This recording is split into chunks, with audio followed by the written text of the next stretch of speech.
महाराष्ट्र के चिपलून से बड़ी राजनीतिक खबर सामने आ रही है। भारतीय जनता पार्टी के नेता प्रशांत यादव के नेतृत्व पर भरोसा जताते हुए कांग्रेस और उबाटा गुट के कई पदाधिकारियों ने भारतीय जनता पार्टी में जाहिर प्रवेश किया है।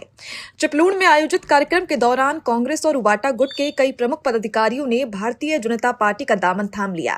भाजपा नेता प्रशांत यादव की मौजूदगी में यह प्रवेश कार्यक्रम संपन्न हुआ।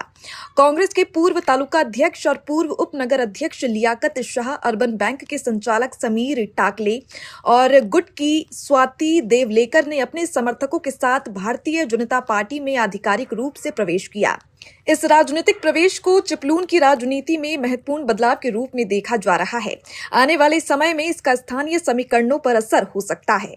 मान्य केलंय, ज्यांच्या नेतृत्वावर मी खंबीरपणे विश्वास ठेवलेला आहे असे आमचे नेते सन्माननीय प्रशांतजी यादव साहेब, जिल्ह्याचे जिल्हा प्रमुख सन्माननीय सतीशजी मोरे। खरं तर हा पक्ष सोडताना फार वेदना झाल्या मला। मगाशी सतीशजी काहीतरी बोलले आणि माझ्या डोळ्यात पटकन पाणी आलं। एवढं सोपं नसतं, 30 वर्षाची हे तपश्चर्या असते ती एका पक्षासाठी आपण खंबीरपणाने उभं राहतो तेव्हा।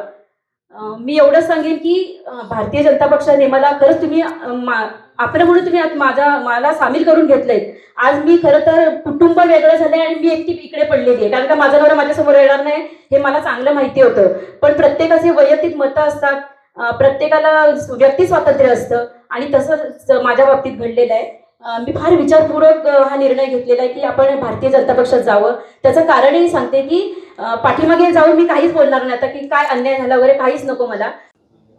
मुळामध्ये पक्षात आपण जे गेले 15-20 वर्ष काम करत सामाजिक क्षेत्रात आणि राजकीय क्षेत्रात करत होतो, जी काय परिस्थिती आणि वेळ आली की गेल्या विधानसभेला पण आम्ही प्रशांत यादव साहेबांबरोबर काम केलं होतं। ते जाताना पण जाण्यापूर्वी आम्हाला त्यांनी चौकशी केली होती, बैठक केली होती की मी भारतीय जनता पक्षात प्रवेश करणार आहे।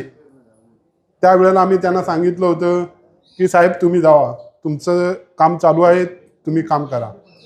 परंतु आम्ही त्यावेळेला आम्ही काँग्रेस पक्षात होतो। काँग्रेस आणि भाजप दोन्ही पक्षाची मतभिन्नता असली तरी आज इथं संपूर्ण जिल्ह्यामध्ये आणि कोकण पट्ट्यामध्ये परिस्थिती अशी आहे की आपल्याला राजकारणात जर पुढे जायचं असेल, लोकांची सर्वसामान्य जनतेची कामं झाली पाहिजे किंवा आपल्या शहर आणि तालुक्यात विकास व्हायला पाहिजे, या दृष्टीने आज भारतीय जनता पार्टीकडं भविष्य आहे। सर्वसामान्य कार्यकर्त्याला न्याय मिळतोय। आम्ही ज्या पक्षामध्ये गेले 15-20 वर्ष बघितलं तिथली न्याय देण्याची पद्धत आणि काम करण्याची पद्धत फार भिन्नता आहे। इथं सर्वसामान्य कार्यकर्त्याला प्रत्येक वेळेला न्याय देऊन त्यांच्या मागे पक्ष ठामपणे उभा राहतो। आता महाराष्ट्राचे प्रदेशाध्यक्ष भारतीय जनता पार्टीचे रवींद्र चव्हाण साहेब यांच्याबरोबर मी 2016ला सुद्धा एकदा बैठक केली होती।